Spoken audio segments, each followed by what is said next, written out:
আমি আজ আছি সাতক্ষীরা জেলার সুন্দরবনের গায়ে অবস্থিত সুন্দরবন পিকনিক কর্নারে। আঙ্কেল টিকিট কত করে? 20 টাকা। 20 টাকা আমাদের টিকিট। দুইটা দেন আমাদের। তারপর আমরা আঙ্কেলের কাছ থেকে 2টা টিকিট নিয়ে ভিতরে প্রবেশ করব। ইতিমধ্যে আঙ্কেল বলল আমার কাছে খুচরো টাকা নেই, যাওয়ার সময় নিয়ে যাবো, এজন্য করে আঙ্কেল টিকিটের পিছনে লিখে দিচ্ছে। এবার আমরা আঙ্কেলের কাছ থেকে টিকিট নিয়ে ভিতরে প্রবেশ করার চেষ্টা করলাম। ভিতরে প্রবেশ করে সবার প্রথমে দেখলাম জিব্রা। আমাকে তো দেখে ওয়াও ওয়াও লাগতেছে যে কত সুন্দর। তারপর আমরা হাঁটতে হাঁটতে সামনের দিকে যাওয়ার চেষ্টা করছি। হাঁটতে হাঁটতে দেখলাম যে চারি সাইডে কত সুন্দর পরিবেশ, কত সুন্দর গাছ, আসলে অনেক সুন্দর। দেখে তো আমার অনেক ভালো লাগছে, মনে হয় আমি আজ অনেক ভালো একটা জায়গায় আসলাম, অনেক কিছু উপলব্ধি করতে পারছি যে এত সুন্দর পরিবেশ। তারপরে একটু দুষ্টুমি করার চেষ্টা করলাম, কিন্তু সে আমার সাথে দুষ্টুমি করলো না। তারপরে আমরা সামনের দিকে হাঁটার চেষ্টা করলাম। হাঁটতে হাঁটতে সামনে গিয়ে দেখলাম যে এইখানে আপনার বসার জন্য অনেক চেয়ার দেওয়া আছে, বসে গল্প করতে পারবেন। ও মা, সামনে তাকিয়েই দেখি যে বাচ্চাদের এত সুন্দর ট্রেন, বাঘ আমার দিকে হাঁ করে আছে। এমনকি ঈগল পাখি বা নাগরদোলা বা নৌকা বলে থাকে, এতেও আপনারা দোল খাইতে পারবেন। ওমা, আরো সামনে তাকিয়ে দেখি ট্রেন রাস্তার সুড়ঙ্গ পথ। তারপরে আমরা সামনের দিকে এগোনোর চেষ্টা করলাম, যে সামনে গিয়ে দেখি আর কি আছে। ওমা, সামনে তাকিয়েই দেখি যে পানি পড়তেছে ঝর্ণার দি মতন। আমি তো মনে করলাম এখানে গোসল করব, পরে দেখি যে না, এটা গোসল করার মতো কোনো পরিবেশই নেই।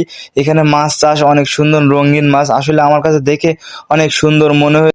তারপরে আমি ডাইনে খেয়াল করে দেখি, ওমা, এত সুন্দর রেস্টুরেন্ট সুন্দরবন পিকনিক কর্নারের ভিতরে। আমাকে দেখে তো এতই ভালো লাগছে যেন এত সুন্দর পরিবেশ আমি আগে কোথাও দেখিনি। এমনকি আপনারা এই রেস্টুরেন্টে আসলে যে খাবারগুলো পেয়ে যাবেন, আইসক্রিম, চকলেট, ফুচকা, চটপটি, সিঙ্গারা, এমনকি বাচ্চাদের যাবতীয় খাবার আপনারা এখানে পেয়ে যাবেন। তারপর আমরা সামনের দিকে হাঁটার চেষ্টা করলাম। হাঁটতে হাঁটতে দেখি, ওমা, কিও, আমার তো ভয় করতেছে। একটা মামা আমাকে বললো, তুমি ভয় পেন, ওটা প্লাস্টিকের সিংহ। আমরা আবারও হাঁটতে হাঁটতে চলে আসলাম সেই রেস্টুরেন্টের সামনে। এসে দেখি পানির ওপরে এত সুন্দর একটা ঘর।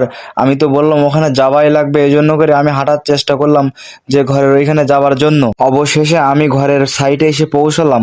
পৌঁছানোর পরে আমি চারি সাইডে ঘুরে এনে দেখানোর চেষ্টা করতেছি যে এত সুন্দর পরিবেশ আমি আগে কোথাও দেখিনি। আমার চোখে এই প্রথম এত সুন্দর পরিবেশ আমি কোথায় দেখলাম।